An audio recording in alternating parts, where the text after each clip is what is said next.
Hey everyone, this is Austin Schur here with We Write About Music, and today I'm speaking with Brandon Smith and Paul Burns of Soundhoose. The band has just shared their newest single titled Runner, and I'm super excited to talk to them all about it. Brandon, Paul, I want to thank you so much for coming on today. How are you doing?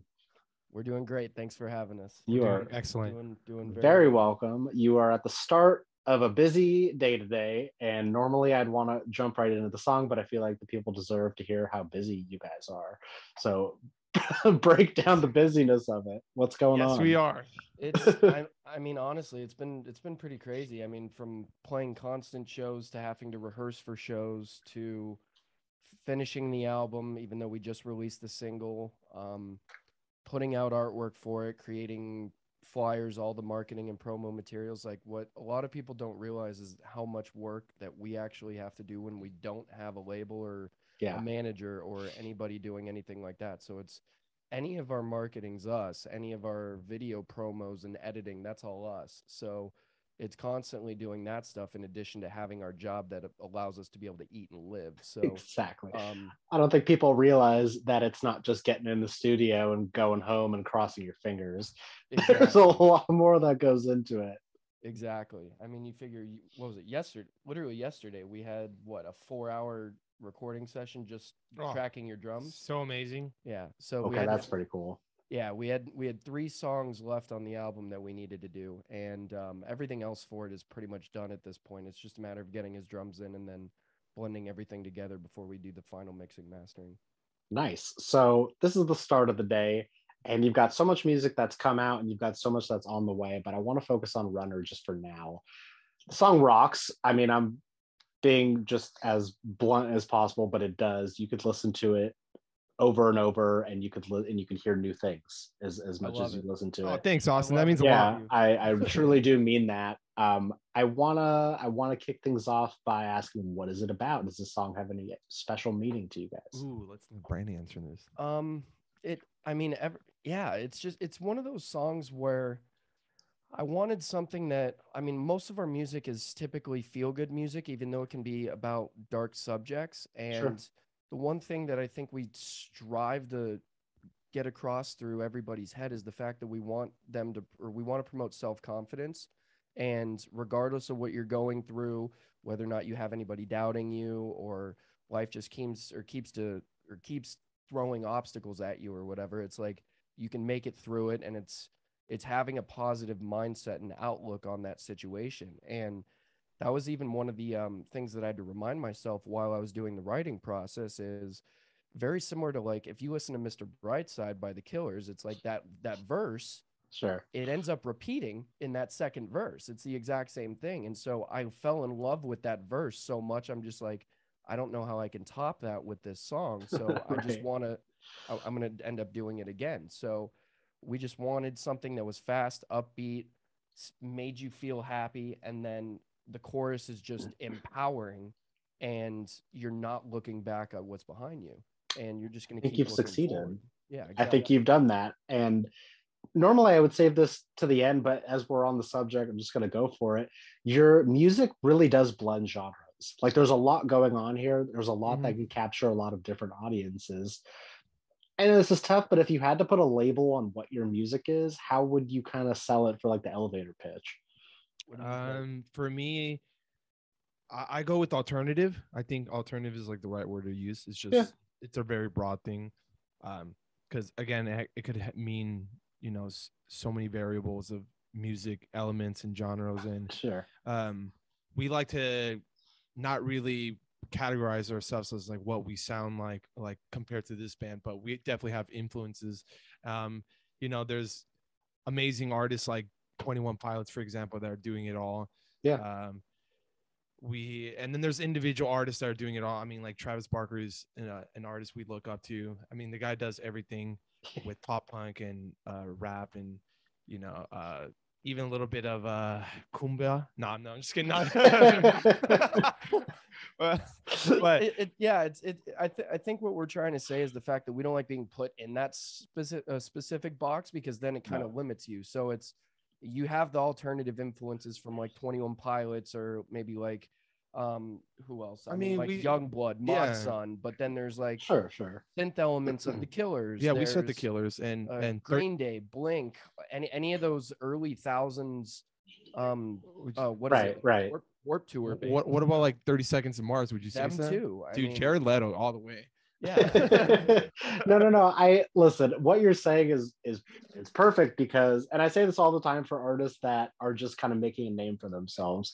You can't just make one sound, especially with like the future in production nowadays, where you can just put everything in anything. Yeah.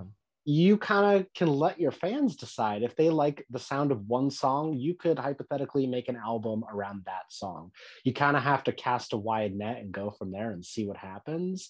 And not just on this single, but obviously I've listened to everything else you guys have put out so far, and it does vary from song to song. There are elements of pop punk and harder sounding rock, and you kind of just you can take what the feedback you're getting and go from there and see what happens. But you also have to make the music that you enjoy making. You're the one spending the time and the effort on it. Absolutely. It's funny you mentioned that because like he and I have this conversation all the time whenever we have to like come up with a set list for a certain show. Because certain shows, depending on who we're playing with or what the audience is probably going to be, will cater to that specific crowd as opposed to, for example, like there's been what is it? We played the Whiskey 3 times now.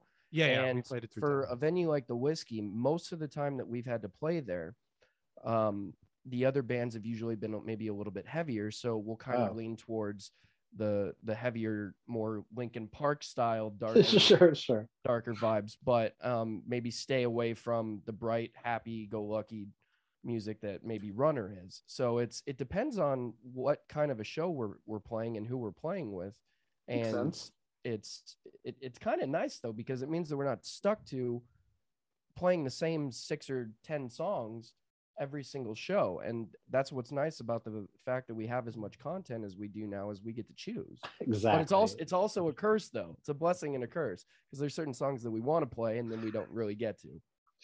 I suppose. I mean, you never know. You never really know who is in the crowd. And I understand the Whiskey. I mean, it pretty much kind of feels like everything on Sunset Boulevard leans towards heavy for whatever reason. And I get the idea behind it. Yeah. Do you ever throw in covers or anything like that? All the time. Yeah. Okay. Yeah. We sometimes like to open up with American Idiot because it's just like who doesn't know that? Awesome. Who doesn't know that song? Yeah. And then people go nuts. And then we like to. It's happened twice where we've ended it, but most of the time, like the second to the end song, we end with All the Small Things by Blink-182. We usually grab somebody on the crowd, and then they chant along the chorus with us, and then everyone's like, Jesus, we're in Warped Tour all over again. Yeah, we like to incorporate the fans as much as possible. So typically for that song, we'll bring somebody up on stage to actually sing the last half of it while we're playing it. I love that. But see, now you're creating a core memory for someone's life, and everyone else in the crowd actually remembers you. Think about how many shows you've been into your life where like the band was good, but ultimately forgettable. You're not going to forget that. That's what we're trying to do. So it's just cool. a matter of finally getting them to maybe do that with one of our songs as opposed to a cover. So exactly, we'll get there. It takes time, but listen, you're out there, you're playing shows, you're doing the thing, you're taking the right steps. And I mean, I talk to a lot of people who, this is, for example, the interview is the only thing they're doing in the day. You guys are lucky enough to be doing shit, and you're out there and you're making videos, and just, I don't know. You have to enjoy the moment, but you also have to look forward. It's kind of absolutely towing the line. I also know that it's not just you guys in the band, correct? Correct. I would love for you to give some credit to the other guys. Yeah, so we've got a couple guys that help us out periodically. Jeremy Bauer is our bass player. He's kind of like that other member in Green Day where you got Jason White who plays lead guitar for every single show, but he's just not in like the promo stuff for personal reasons, I guess. So Jeremy's pretty much like that. That's the best way I can describe it. And then for bigger shows, which seems to be what we've been doing recently, we haven't really done any smaller dive bar shows. But if we're playing something where there's going to be a good sound system and a decent sized crowd, we typically end up asking one of our friends in our sister bands, who his name's Gage Reed. and or Robert Reed goes by Gage, and he plays lead guitar, so it allows me to kind of be more of the front man that I want to be, as opposed to when you're in a 3-piece and you're in a pop punk band, it's like you're kind of stuck behind the mic the entire time. That's true. Because of the fact that like you've got to sing, but you're also playing the entire time. So when Gage is able to play guitar, it allows me to kind of be the front man that I want to be for at least certain songs. No. You have to. You got to be the crowd work guy. You can't. I mean, you can't. You can multitask all you want, but you gotta, engage the people. Yeah, exactly. No, very cool. Yeah, and Jeremy's like our juggernaut in this band. I mean, he brings so much elements. The guy studied at Musicians Institute in Hollywood, so the guy knows everything about music theory. And then Brandon and I just look at each other like, sure. We're just like let's follow this guy.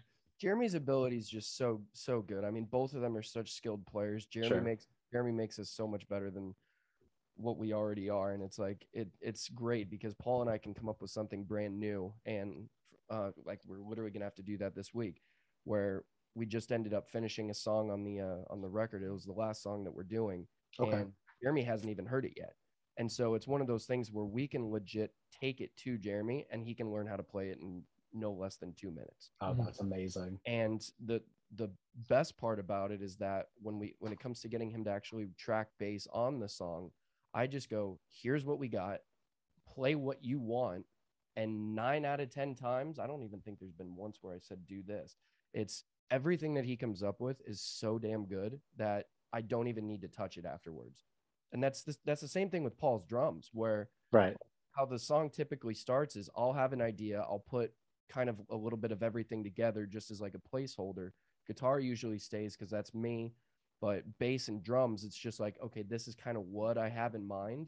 And then I'll send it to Paul and he's going to be like, okay, this is kind of what he's going for. Let me beef it up and make it 10,000 times better. It's like, and that's usually how it ends up becoming a great song. Thank you for those kind words, Brandon. It's like eating a box of Reese's Puffs and feeling so satisfied after. I'm sorry. I don't know why I threw that analogy. That's funny. I'm so hungry right now. So, I mean, long story short, again, I think I come up with what's a good song, and then these two just listen to it and they're like, okay, we can add our elements to this, and that's how it becomes a Soundhoose song as opposed to just something I would do. But that's the collaborative effort of a band. You hear so many bands break up because one person takes control and it has to be this way. And I know you're proficient in your instrument, but like we don't want to hear it that way. Yeah. The open efforts from everyone is making the music better. And I don't think a lot of people realize that when they're starting out. They have a specific vision and that's it. And if it doesn't meet that, then see you later. Well, I think the one thing that at least I think we're all kind of the same way on this, but the one thing that we're very, very good at is at least trying each idea, because some people are so hell-bent on what they want to do and they have that exact vision where it's like, no, we're only going to do this, and we at least try it out. Sometimes it doesn't work and it's like, okay, you know what, let's go back to this, or maybe let's try it differently, but we at least try every single suggestion. And so that's how, like, there's been a few good ideas, mainly live, not even for the recordings, but for live, we've done that where it's like, okay, should we try this? Okay, now that didn't really work, but let's do this. And it turns out to be amazing. And it's usually something to do with maybe like how we introduce a song, or transition from one to another, or maybe during a bridge or something like that. I mean, the backing tracks have added a lot to our shows for sure.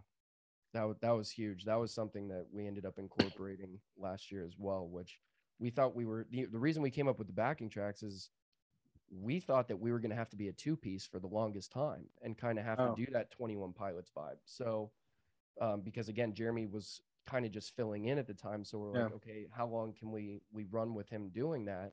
Or is he just going to be around for the foreseeable future? And so I needed a plan B just in case.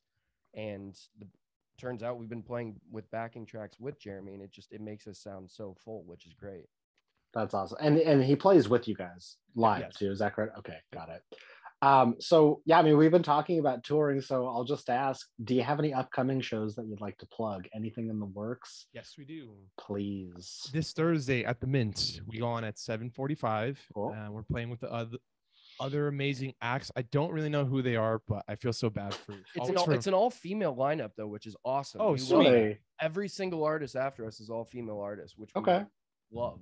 Yeah, so we're very honored to play at the famous, Mint Club that's been around for many years. Yeah, I'm glad it's still open after all this BS. Yeah, shenanigans. Yeah, everything else, not everything, but so many other amazing like DIY venues. Yeah, I shut know down, the hi-hat over in Highland Park closed down. That was very famous. It's the Goldfish now. It's called the Goldfish. Have you? Oh my Okay, gosh. let me tell you real quick. Sorry to interrupt. Yeah, I I'm love shocked. the hi-hat.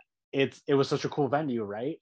And I went to like some DJ set a couple months ago, and it was a place called the Goldfish in Highland Park, and I was like, interesting name. Looked it up online, not a ton of information. I get in there and I'm like, this is the hi-hat. They totally like gutted the place, reworked it, and now it's really awesome. Like it's even better than it was. Really? So it lives, it's still a music venue, but Wow. it is the Goldfish. is that? Do you think that's going to be the same case with the Viper Room when they finally end up doing that? What do you mean with the Viper Room? You haven't heard about the Viper Room? What's going on? So that entire block from like the Viper Room's on that corner, Sure. right? Yeah, And yeah. then there's like the liquor store that's next to it and all that. That entire little section of Sunset on that block, that's all getting revamped into like either like hotel or apartment housing. Yeah, it's a and top floor Stop. condo. Are And you then- serious? and then they're redoing the Viper Room. They're gonna put a recording studio on there. So I don't know how big the new venue is going to be. They claim that there's still going to be a concert venue. I just don't know if it's going to be bigger or smaller. But Okay, I that did not hear entire that. that entire back parking lot and that entire corner section of that street is getting completely torn down and redone. It's a Ridiculous. historical landmark. I know. You can't just I do know. that. Johnny Depp decided to pull the plug. He's like, I'm done paying the bills. Was just wanna- he? I Yeah, didn't even know he he's was partially the co-owner of that whole Oh venue. my goodness. So, But Wow, I'm gonna have to do a little bit of research. Thanks for making me really sad. well, I'm sorry, Thanks but- for letting me know that the Goldfish is the new hi-hat. he's gonna Yeah. play Well, there just because of the Yeah, name now. because the only reason I wanted to Yeah. play there was because when the pandemic hit, I remember Billie Eilish gave a shout out to the hi-hat and always Did saying, she? support all your music venues, specifically that one, because I didn't know her and her brother used to play there before had their no career, idea. took off. So I was like, gotta hit the hi-hat when Right. things start opening. And then I was like, I'm so sad it's closed now. Yeah, But then well, you just I said mean- it's the Goldfish. Right. Well, yeah. I mean, in this situation, it's still a venue. It's just rebrand. I'm sure some rich person took over and redid Right. it. But this Viper Room news is not fantastic, and it's already not a huge venue to begin with. So I don't really know what they're gonna do. Well, it's but I crazy guess though, we'll see. because on his 30th birthday, which was March 19th, Mhm. we actually played a show at the Viper Room on his 30th birthday. Yeah, that's sold pretty out. sweet. And it sold out. Like That's we, awesome. we legit had between us, Butterside, Telling Secrets, even Kevin Band, Dark Station, and Red Star. I'm shocked I still remember that, but that's how good of a Yeah, lineup it was. congrats. It was such a good lineup though. But there, like we were told, there was 500 plus people through the door. That's It was insane. amazing. It I was mean, yeah, insane. you could pack them in pretty tight there. Best show Wow. by far. Well, so sorry to get way off track. Back to my original question. You said that you Yeah. had shows coming up. Did you say that you have one at the Viper? Yeah. No. This So the Thursday Mint. I mentioned at the Mint. Okay, That's yes. gonna be fun. Cool. And then May 6th, we got that local show. It's our hometown show, I should say, at the Sure. Main alternative rock night. And it's gonna Cool. be super exciting. And then May 27th, we 20th. 20th? May 20th. Oh, not May 27th. No, it's the 20th. Okay, so the 20th, we are playing at the Grove, which is also the farmers market. And Totally. Yeah. it's gonna be awesome because we're gonna play over A high 2 hours traffic of area. Well, yes, yeah. Yeah. but with lots of delicious food around. Oh it. my God. Yeah. What's cool about that one is the fact that, like, again, every single show we obviously play our stuff and maybe throw in a cover or two. Yeah. That show we go on for 2 hours. a long And so time. it's just us 7 to 9. We've actually got a couple surprises that we're going to be throwing in there. Sweet. So it may or may not be 2.5 hours, but it's usually somewhere between a 25 to 30 song set, and every single Nice. song, with the exception of maybe 4 or 5, are all going to be covers. So it's like American, like Green Day, Yellow Card, Bowling for Soup, All American Rejects, all the stuff that like influenced us. That's what we're going to be playing. Totally. If you want to stop people from walking, just play that and they'll walk right over. I mean, that's how you Exactly. draw people in. Exactly. Yeah, no shame in it. Do what you got to do. I know Totally I free would to go stop. too. That's for sure. I just have a couple more questions for you guys. Yeah. So I know it's April, but I'm still considering at the beginning of the year because time is flying by way too quickly. What are some lofty goals that you've set for yourself to hopefully accomplish by the end of this year? I mean, we can both take this one, I guess, but when we started the year off, we wanted at least one big show every month. Okay. So it didn't matter what venue it was, but the thing is, when you're a local band and you don't really have tour money, you can't convince people to come to a show every single week or every other week. And so it's like I can't expect them to give up every single Friday night of their month just to come pay $20 to see us play, pay $20 for parking, another 40 to $50 in drinks. And so we can't expect that. So we like to have it where it's maybe once or twice, no more than twice a month, and just play a huge, awesome show. And then I think the other thing was, in addition to finishing the record, we also wanted to get out of California and play a show somewhere out of here. So for June, currently, I'm just waiting to get the confirmation from it, but we're supposed to be playing a venue called Double Down in Las Vegas. Cool. And then we also have a connection that I ended up making earlier in the year where there is a decent chance that we will be playing a festival in Maryland in September. Nice. So I think it's called Sunfest. It's in Ocean City, Maryland. Cool. It's like Maryland's version of like a smaller Coachella, but it's awesome. No, man, festival's a festival. As long as you Yeah. can attract people and get them to a stage, it doesn't matter where in the world you are. Just do it. Very cool. Yeah. I'm looking forward to it. Sorry. I was just trying to, because you just kind of like summarized it. I'd like by the end of this year, get a sustainable fan base. You know, something to be remembered. Let's see. Hopefully, have a successful album release show. Yep. That's going to happen for the summer. I don't know. I don't really think too much of the future. I always just think about the present and now.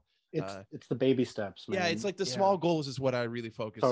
I Totally. can't think of too much of long-term goals. I mean, we're already achieving so much within these 4 months that's passed by, and I feel like it's just getting better. Compared to a year ago, our first show was at a park, and now, dude, we're playing at like big venues like the Sunset Boulevard. Right, real venues. Yeah, like real venues. Yeah. People are like, that's a band right there. That first show that he's mentioning that happened a year ago, we legit had a generator powering our amps, and like there were like 5 to I don't even think we actually got a permit to be able to play, or the guy who ran the event, I don't think he even got a permit to play there. That's rock and roll. It's like had the cops shown up, we probably would have had to shut it down. Yeah. Luckily enough, we were the first band that played, and I think the generator actually died midway through the second act. That's, and so they had to find like another. That was my second band. That was the other band that he was playing in at the time. It was so funny though. Yeah, our band is very rock and roll. I mean, I've played with a broken right ankle. Our first whiskey show. Nothing more rock and roll. Yeah, we do so much crazy stuff that people are like, "Wow, this band gives it all." Especially as a drummer, you can't shirts off and broken limbs. Yeah, I love it. I have one more question to ask you guys. Sure. I basically want to know, for the person that is going to discover you from this, for the person that's going to listen to your guys' music for the first time, what is an opening message that you'd like to say to them? We're a family. You belong. And if you don't have anybody that you can talk to at home about whatever it is that you're going through, or don't feel like you have support, we are 1000% here. And I say this every single show. I don't care how busy I am. If you need somebody to talk to and you DM us, I swear to God, I will answer. Life's too short to not live it to the fullest. And it may sound so cheesy and cliche, but it's like people go through a lot of tough stuff that we may have never had any experience with. Mm-hmm. And they just need somebody to listen to them. They may not even need, like, it may not even be something that we can give them other than just literally listening to them. And that's why I think like all of our music caters towards the reject, in a sense where it's, you may not feel like you belong somewhere. You may not, whether it's your sexual orientation and your parents don't agree with it, anything, it could be anything. But we want to be that support system to where whatever it is that you're going through, when you come to a show, or even after the show, when you're DMing us, it's mainly when you come to a show during the 30 minutes, 45 minutes, hour, 2 hours that we're on stage, forget about the BS that we deal with in our everyday life and have a good time. And you are welcomed, and everyone that comes to our show will love and support you, and they're your brother and sister. That's at least for me. I mean, no, that's a Soundhoose message. Yeah, that's a fantastic answer. I can't think of a better way to put it. Yeah. If you need a hug, we're here for you. Yeah. If you want to have a good time and party, we're here for you. I love it. If you want to see some smiles, we're here for you. Just everything, I'll bake a cake if you need one. Or like, I mean, yeah, you get a lot of offers. You'd be surprised. Yeah, cakes are in high demand. Well, let's talk about food. I just want to eat now. His might have to be vegan though, so if you want vegan cake, he'll hook you up. Hey, vegan desserts nowadays are like next level amazing. Yeah. So don't knock them. Don't knock until you try it. Have you had a Cold Stone peanut butter cup perfection? I used to work at an ice cream shop just like that. So yes, plenty of times. Guys, I want to thank you so much for taking the time out of your busy day to do this. And for everyone that didn't get the message, the band is called Soundhoose. The song is called Runner, but there's so much that's been released. There's so much more that's going to be released. We're obviously going to have the links so that people can follow along and stay up to date and do all that good stuff. But again, thank you so much. This has been a fantastic conversation. Thank you so much. You're very welcome. Take care. Get some food in you, and yes. and hopefully we'll speak again soon. See you later. Thank you for everything. We appreciate it. Very welcome. Bye-bye. Bye.